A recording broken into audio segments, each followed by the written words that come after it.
Hello, it's Sasha from sashahareng.com, and today I just wanted to talk about self-confidence, self-development, a few steps. I've brought my notes today because I actually am going for a very late walk this morning because I was up till, I don't know, probably 1:30, 2 o'clock doing my emails for my list. I had neglected to do that all day because I was out. When I got home, I did a video, put that out there, and then I got onto Facebook and got totally sidetracked with all the likes and comments, which I never normally do, and I let myself do that this time, and therefore I've only had about 4 hours sleep, so naughty girl, won't do that again. And I've actually taken you to a spot that I normally walk, but as you can see in the background, they've gone and cleared a big space to put a building, so it used to be really pretty here with a lot of really big trees. As you can see, the trees are pretty massive, big gums. Anyway, so it's not looking very nice. So I'll read from my notes. Okay, number one, make a choice, it's your life. This is such a big one, isn't it? Once we realize that we have ownership of our life, and a lot of people don't tend to realize that, they tend to, for lack of a better word, follow people, I suppose. People need to understand that this is your life now, and you need to take ownership of that life. So as soon as you do that, the better off you are, and you are in control of what you do and where you want to be and which direction you're going into. So yeah, ownership is a big thing. Don't take that one lightly. Number two, positive self-talk. Well, we all know about that one. If we start planting seeds of doubt in our brain, then we know very well what happens. We start believing it. This negative vibrations come our way and fill that space, and we get all the negativity and all the self-doubt and negative talk just keeps going around in a big cycle. So we need to stop doing that. You need to change your language and talk to yourself in a better way and talk to others in a better way. And when you put that out there, it comes back to you. It really does. Just give it a try and you will see there's just the difference in the whole thing. It doesn't even look like I can get out the other side of this track because they've gone and dug it all up. Well, I'll just stop here and keep talking. Give up, I can't. Well, again, that's a bit about self-talk, I suppose. You can, and you know you can, but it's up to you to say, I can, and to change your language and to put that into perspective of what you can achieve in your life if you change your language to I can. If you do that, the possibilities are absolutely endless. They really are. So I can, and that is again up to you. It's all about falling on your shoulders and taking ownership again of your life and deciding how you're going to treat yourself, how you're going to treat others, and therefore it gives you the self-confidence that you need. When you start treating people in a good way, people will start looking at you and treating you as an authority in what you have to say. Because you have taken ownership, and it builds your self-confidence. It's all related. I like this one, number 4, ignore what others think about you. I really don't give a stuff anymore. I have all my life worried. I'm that sort of person that goes to bed at night and doesn't sleep because I'm worried about what I actually said to somebody somewhere, which I didn't really mean it that way, and it goes around and around.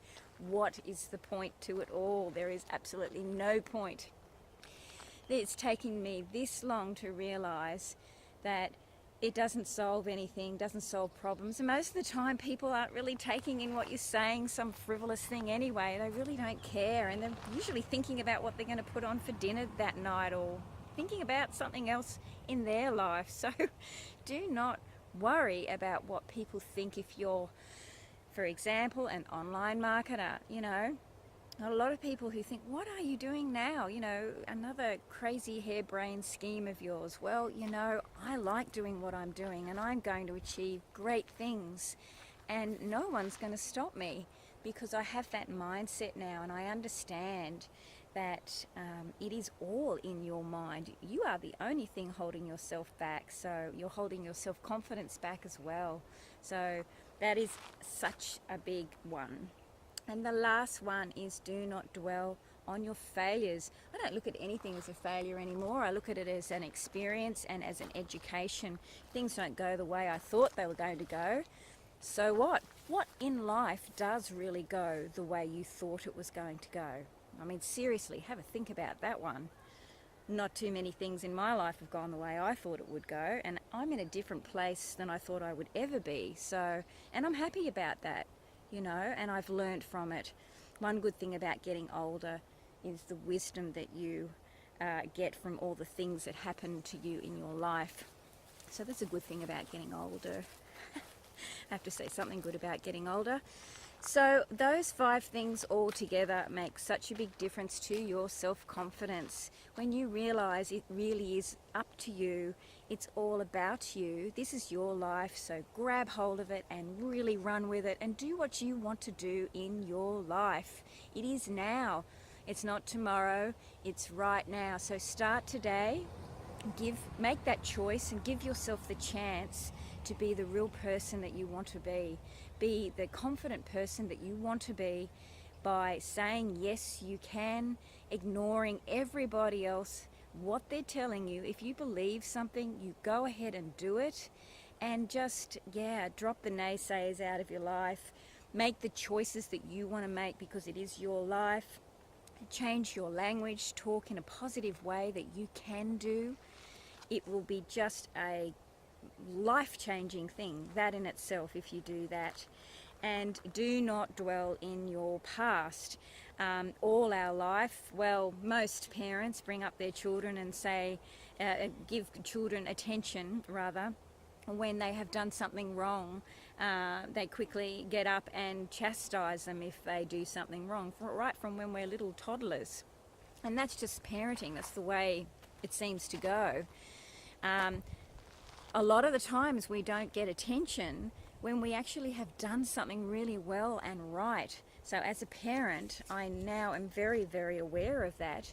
And having a 12-year-old boy, I try very, very hard to build up my son's confidence in his life and about himself by, really congratulating him on the things that he's done well in and the choices that he has made. I always try and make a bigger thing about that than the things that he may do wrong in his life. I don't make such a big hoo-ha about it anymore. We sort of more or less have a bit of a chat about it, about the choices that he could have made, rather than, screaming and yelling and all that sort of thing. It doesn't work anyway. That's my opinion. But I find that a lot with our parenting. We have children and we don't get a manual on how to do all of this. And as we grow and learn, I do find that children respond so much better when they're praised when they do something right, not when they're doing something wrong or being yelled and screamed at and given the attention then. They need the attention when they've done something correct. So it looks like it's going to rain. Do you think it will? Have a look at that sky. Look at that big tree up there. This rain's been hanging around for now about 10 days and we've had about 5 drops of rain out of it. So hurry up and rain because my garden needs it. And I don't have time to go out and water it because I'm going back to do my online marketing today because I have the day off from my traditional business, which is quite rare. So I'm going to go home and get stuck into it. So all the best and have a beautiful day. If you like this video, please click on the like or leave a comment and I'll see you in the next video.